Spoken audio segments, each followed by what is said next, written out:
আমার মাদ্রাসা আমার কবরস্থানের হয়ে এই বাংলায় আন্দোলন করলে যাদের বুকে ব্যথা হয়, যারা বলে দিল্লি চলে যাও, আগামী দিন যারা মসজিদের প্রেমিক হবে, কোরআনের প্রেমিক হবে, দ্বীন ইসলামের প্রেমিক হবে, তাদেরকে অবশ্যই বলা দরকার 26 যখন আসবে তোমরাও দিল্লি যে ভোট চাও বলা দরকার আছে না নাই?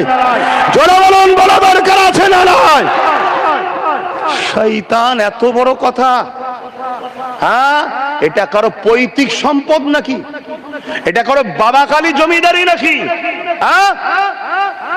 আমার কমের একটা গাদ্দার একটা অংশ আমার মধ্যে ঢুকে যাওয়ার জন্য আজকে কম ধ্বংস হয়ে যাচ্ছে।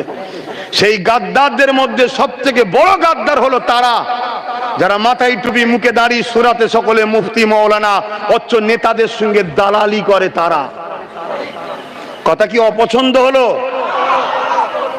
আজকে কত বড় কথা, মসজিদ চলে যাচ্ছে আমার, মাদ্রাসা চলে যাচ্ছে আমার, কবরস্থান চলে যাচ্ছে আমার, আমার ধর্মের একটা ঐতিহ্য, এখানে আন্দোলন করব বলছে দিল্লি যাও। তাহলে আমাদেরও বলা দরকার তো নাকি? ভোট যখন নিতে আসবে কি বলবেন? জোরে বলো, ওইখানে গিয়ে ভোট চা। যদি হালালি হও আর ইমানদার হও, এর জবাব তোমাকে দিতে হবে, তবে আল্লাহর সাহায্য আসবে, নাই আল্লাহর পক্ষ থেকে আরো মার হবে। আমি তো বলেছিলাম 3 বছর, 1 বছর 5 মাস হয়েছে, এখনো 1 বছর 7 মাস বাকি আছে। শুনছেন না শোনেননি? হ্যাঁ, যদি রুটকে চেঞ্জ করতে পারো, আল্লাহ ও রসুলের দিকে ফিরে আসতে পারো, অবশ্যই আমার আল্লাহ তো তিনি যিনি মুর্দাকে জিন্দাও করতে পারে। জোরে বলুন সুবহানাল্লাহ।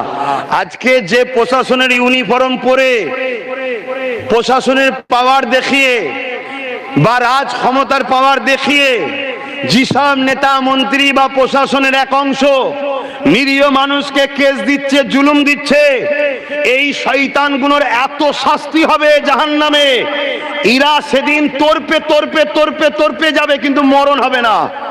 শুনছেন না শোনেন না?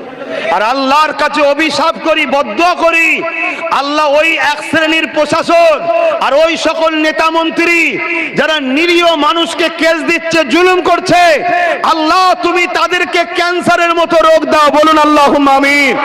আল্লাহ তুমি রাস্তাঘাটে তাদেরকে লরির তলায় ফেলে মারো, বলুন আল্লাহুম্মা আমিন। আল্লাহ তুমি তাদেরকে আযাব দিয়ে ধ্বংস করো, বলুন আল্লাহুম্মা আমিন। এই সমাজে কত পরিবার আছে, একটাই মাত্র বাচ্চা, তার বাচ্চাকে মিথ্যা কেস দিয়ে 7 বছর 8 বছর গেঁজার কেস দিয়ে ভরে রেখেছে, ওই